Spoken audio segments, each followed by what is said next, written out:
So அதை பார்த்திங்கன்னா கரும்பு போட்டிருக்கிறோம். ஒரு கரும்பு வெட்டியாச்சு. இப்போ ரெண்டாவது கரும்பு, இப்போ கரும்பு வெட்டி 20 நாள் ஆச்சு, 20 நாளைக்கு மேலே ஆச்சு. இப்போ ரெண்டாவது கரும்புக்கு இது ரெயின் ஹவுஸ் ஓடிட்டுருக்கு. ஸோ இந்த சைடு ஃபுல்லாகவே இது கள்ளக்குறிச்சி மாவட்டம் அகரக்கோட்டாளத்தில் தான் இந்த ஃபீல்டு இருக்குது. ஸோ இந்த ஃபீல்டு தான் வந்து மாதத்துக்கு ஒரு டைம் வந்து கரும்பு எப்படி வருது, ஸோ எப்படி தண்ணி பாயுது அப்படின்னு சொல்லி வீடியோ எடுத்து அப்லோட் பண்ணுவேன்.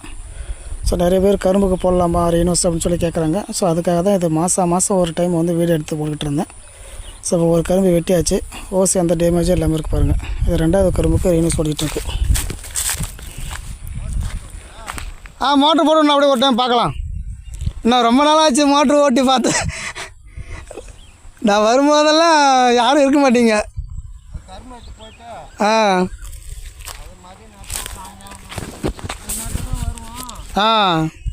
ஆமாம், இப்போ கரும்பு வெட்டுறது சீசன் தொடங்கியாச்சு. நான் அமாவாசை அன்னைக்கு வந்து இங்கே கோயிலுக்கு போவேன். கோயில் விட்டு வரும்போது வந்து இந்த ஃபீல்டு அந்த ஃபீல்டு ஒரு 3-4 ஃபீல்டு இங்கே போட்டிருக்கோம்ல. எடுத்து வந்திருக்கேன். அதுதான் எடுத்து வந்தேன். எல்லாத்தையும் பார்த்துட்டு வீடியோ எடுத்துகிட்டு போவேன். போன மாதம் வந்து பார்த்தா கரும்பு வெட்டாமல் நல்லா நினச்சி இந்த டைம் எப்படி வெட்டிடுவாங்க நினச்சிட்டே போனேன். கடைசியில் பார்த்தா அப்புறம் 2 நாளைக்கு முன்னாடி ஃபோன் பண்ணி கரும்பு வெட்டியாச்சுங்க அப்படின்ட்டாரு.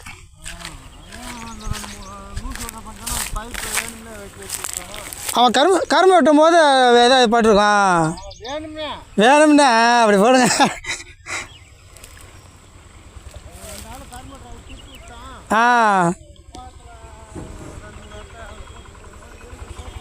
அது சரி. இல்லை அதெல்லாம் பார்த்து கனெக்டர் எடுத்து வந்துருக்குறேன். ஸோ இந்த மாதிரி தான் அதை பார்த்தீங்கன்னா ஒரு கரும்பு வெட்டி முடிச்சாச்சு. ரெண்டாவது கரும்புக்கு ரெயின் ஹவுஸ் இழுத்து விட்டாச்சு. இப்போ 20 நாளைக்கு மேலே ஆச்சு கரும்பு வெட்டி. ஸோ ஓஸ் எப்படி இருக்கு பாருங்கள். ஸோ அப்படியே தான் இருக்குது, எந்த ஒரு டேமேஜும் இல்லை. நிறைய பேர் வந்து பயப்படுறாங்க கரும்பு ஓஸுக்கு ரெயின் ஹவுஸ் போடலாமா, இல்லை தண்ணி பாயாது, வளர்ந்துட்டா தண்ணி பாயாது அப்படின்றாங்க. ஸோ நீங்கள் எவ்வளோ உயரம் கரும்பு வளர்ந்தாலும் இந்த ஓஸில் வர தண்ணி இந்த சைடு கரும்பு பாயும், இந்த பக்கம் வர தண்ணி இந்த சைடு கரும்பு பாயும். அடுத்த பக்கத்துக்கு ஓஸு தேவையில்லை. ஏன்னா இந்த ஓஸில் வர தண்ணி இந்த கரும்பு பாஞ்சிக்கும். அப்போ இந்த பக்கம் தேவையில்லை. அதனால் இந்த இடத்துல ஓசை போட்டுறோம் அடுத்தது. அப்போ இந்த இடத்துல ஓசை போடும்போது இந்த கரும்பு பாஞ்சிக்கும். ஸோ இந்த மாதிரி தான் டபுள் சைடு ஒரு ஓஸில் வர தண்ணி. இப்போ இந்த ஓஸில் வர தண்ணி இந்த 2 சைடு உள்ள கரும்பு கரையில் பாஞ்சிக்கும். கரையும் பாயும் தண்ணி நிற்கும். எவ்வளோ உயரம் கரும்பு வளர்ந்தாலும் தண்ணி இந்த 2 லைன் கரும்புலேயும் தண்ணி அடிக்கும். அப்போ சோவையில் பட்டு கீழே இறங்கி தண்ணி நிற்கும். அப்போ அதே மாதிரி தான் இதுவும். ஸோ சேம் இதே தான்.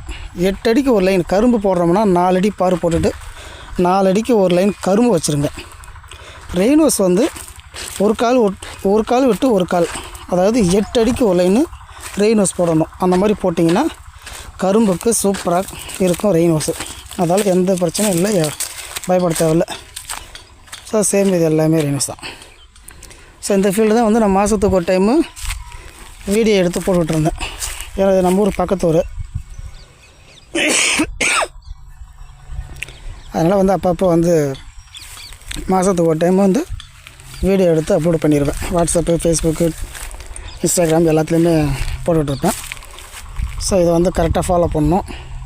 ஃபாலோ பண்ணாக்க பக்கத்து ஊருன்றதால வந்து அப்பப்போ எப்படி இருக்குது அப்படின்னு சொல்லி பார்த்துக்கிட்டே இருந்தோம். ஸோ ரெண்டாவது கரும்புக்கு போட்டது வந்து நம்ம கரெக்டாக பார்த்து என்ன ஃபெயிலியர் ஆகுதா சக்ஸஸ் ஆகுதா அப்படின்னு சொல்லிட்டு நம்ம பார்க்கணும் அப்படின்றதுக்காக அப்பப்போ வந்து மாதம் இதை பார்த்துக்கிட்டே இருந்தோம். ஸோ இப்போ சக்ஸஸ்ஃபுல்லாக கரும்பு வெட்டியாச்சு. ஒரு கரும்பு வெட்டி ரெண்டாவது கரும்புக்கு ரெயின் ஹவுஸ் ரெடி பண்ணி போட்டு விட்டாச்சு. ஸோ அந்த லாஸ்ட் வரைக்கும் அவர் வராது பாருங்கள், தென்னம்பரம் லாஸ்ட்டில் நிற்க போகிற அது வரைக்கும் ரெயின் ஹவுஸ் தான். ஸோ மோட்ரு போட்டுருக்குது, எப்படி தண்ணி பாதும் பார்க்கலாம். ஏன்னா ரெயின் ஹவுஸ் போட்டு முடித்து கரும்பு வச்சப்போ நான் வந்து தண்ணி பாயும் போது எடுத்தேன் வீடியோ. அதுக்கப்புறம் வரும்போதெல்லாம் இவங்க யாரும் இருக்க மாட்டாங்க, அப்படியே பார்த்துட்டு போயிடுவேன், வீடியோ மட்டும் எடுத்துகிட்டு போயிடுவேன். ஸோ இப்போ தான் ஒரு வருஷம் கழித்து தான் இப்போ திரும்பி தண்ணி ஓடுறத பார்க்குறேன் நான். எதனா அதான் போயிட்டுருக்கு.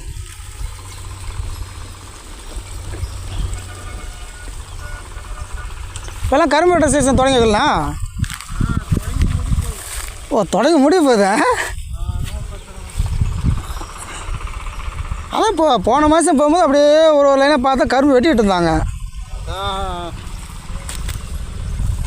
ஆனால் அப்புறம் இங்கே வந்து நம்ம ஃபீல்டில் பார்க்கும்போது கரும்பு வெட்டாமல் நின்றுச்சு ஆனால் ஃபுல்லாக அப்புறம் தை மாதம் வெட்ட ஆரம்பிச்சேன். அப்புறமா தான் பார்த்தாக்க அப்புறம் இந்த மாதம் அம்மாவாசைக்கு நான் ஃபேமிலியாக வந்ததால் இந்த ஃபீல்டுக்கு வரல நான். அப்படி நேரம் அந்த ரோட்டில் இருக்கு பாருங்கள் அவர் ஃபீல்டு, அதை மட்டும் பார்த்துட்டு அப்படியே போயிட்டேன். அப்புறம் திடீர்னு முந்தான 2 நாளைக்கு முன்னாடி ஃபோன் பண்ணி ஆனால் கரும்புலாம் வெட்டியாச்சு அப்படின்றாரு. கரும்பு கொஞ்சம் தண்ணி ஃபுல்லாக விடாத, அது மண் கொஞ்சம் இழுக்கு மண் மாதிரி இருந்துச்சு அந்த நெல் கட்டு வந்தப்போ. ஆமாம் ஃபஸ்ட் டைம். அதனால் தண்ணி கொஞ்சம் ஃபுல்லாக விட்டு ஊரில் அந்த இப்போ தாம்பாசில் ஊர் இருக்கும், பயிர் நல்லா வந்திருக்கும். இது என்னன்னா தண்ணி ஃபஸ்ட்டு டைம் எப்பயுமே தண்ணி வந்து நிறைய விடணும். அதான் ஃபஸ்ட் டைம் நிறைய. ஏன்னா கரும்பு பொறுத்த அளவுக்கு கரும்பு இந்த முத்துசோளம்லாம் பண்ணுறேன் இப்போ வர மாதிரி விட்டுருக்கணும். ஆமாம், நல்லா ஊர்னா தான் முளைப்பு வரும். நான் ஊருக்கு போயிட்டேன். ஊருக்கு போயிட்டு வந்து பாரு 2 நாளாக காய போட்டேன், 3-4 நாளாக. அதனால் காஞ்சி போயிடுச்சு. அதான் நானே வந்து பார்த்தேன். அவருமா தான் சொன்னார், இல்லை ஏதோ காது குத்து ஏதோ கல்யாண விஷயமா எல்லாம் இதாகிட்டோம் விட்டுட்டோம் அப்படின்னாரு. அப்புறம் திரும்பி 2 மாதம் கழிச்சு தான் திரும்ப கரும்பு உருவாக்குறீங்க நீங்கள். அப்புறம் ஆமாம், இப்போ கொஞ்சம் சுமாராக இருக்குது. அப்படி ஓட்டி ஒதுக்குனாக்கா குத்து கட்டிக்கும். ஆமாம். ஆனால் இது அதுக்கு இதுக்கு நல்லா டிஃப்ரென்ஸ் இருக்குது. இது வந்து குருத்து பூச்சி இப்போ அரிக்காது இந்த தண்ணி எடுத்து வரதால. இந்த தண்ணி பார்த்தனால மேலே கூட்டில் இதெல்லாம் குருத்து பூச்சி அரிக்காது. அது வந்து குருத்து பூச்சி அரிக்குது தானாக பாயிற இடத்துல. இல்லாமல் ஆமாம், இது தண்ணி போய்ட்டு சோகையில் போட்டு இருக்கிறதுனால அந்த பிரச்சனை இல்லை இதுக்கு. அது இதுக்கு முன்னே 1 வாரம் அது வெட்டி இது பயிர் உயரம் வந்துச்சு, அது அப்படி கட்டு அந்த பக்கம் உள்ளது.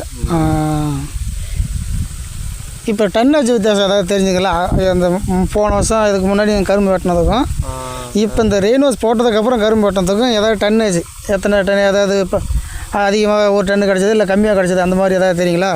இப்போ இது இந்த பயிருக்கு தான் தெரியும். முன்ன அது 40 வந்துச்சு, இது ஒரு 2 டன் கம்மியாக வந்துச்சு. அது அந்த கரும்பு அப்போ நிறைய போயிடுச்சு, வீண் போச்சு. ஆமாம், கரெக்டாக வச்சுருந்தீங்கன்னா கரெக்டாக ஃபஸ்ட்லேயே அது பழம் இல்லாமல் விட்டுருந்தீங்கன்னா சேர்த்து வந்திருக்கும். அதான் ஏன்னா இது போட்டதுக்கப்புறமா அவங்களுக்கு வந்து ஈல்டு தான் நல்லா கிடைக்கும். ஏன்னா இப்போ அந்த பூச்சரிக்கிறது பிரச்சனை இல்லை, தண்ணி நல்லா மேலே போய்ட்டு வரதுனால நல்லாயிருக்கும். தண்ணி நிறைய தண்ணி இதில் இதாகிடுது, அதனால் வந்து இது ஈல்டு நல்லா வரும். நீங்கள் ஃபஸ்ட்டில் விட்டுட்டீங்க. அந்த ஃபஸ்ட்டு ஒரு இது விட்டுருந்தா பயிர் நல்லா. ஆமாம், ஃபஸ்ட்டு நான் சொல்லிட்டு தான் போனேன், ரெயின்வாஷ் போட்டு முடிச்சுட்டு சொல்லிட்டு தான் போனேன். ஃபஸ்ட்டு டைமு தண்ணி நல்லா நிற்க வைங்கன்னு. தண்ணி நிற்க வச்சுருந்தா பயிர் முளைப்பு மிஸ் ஆகிருக்கு. அதான் நான் வந்து அடுத்த மாதம் வந்து பார்க்குறேன், அங்கே எங்கெங்கேயோ ஒரு இடத்துல தான் பயிர் இருந்துச்சு. அப்புறமா ஃபோன் பண்ணி கேட்டால் அந்த மாதிரி சொன்னார். இது எப்படி தேர்த்துன்ட்டு. ஆமாம், பெரிய விஷயம். தேர்த்து பெரிய விஷயம் போன்ற டைமு. இது மாதிரி புல் வச்சிருக்குது, போய் புல் ஒன்று அது இப்போ நைட்டு தான் உண்ணும். இந்த டைம் கொஞ்சம் பார்த்து கரெக்டாக பண்ணி விட்ருங்க.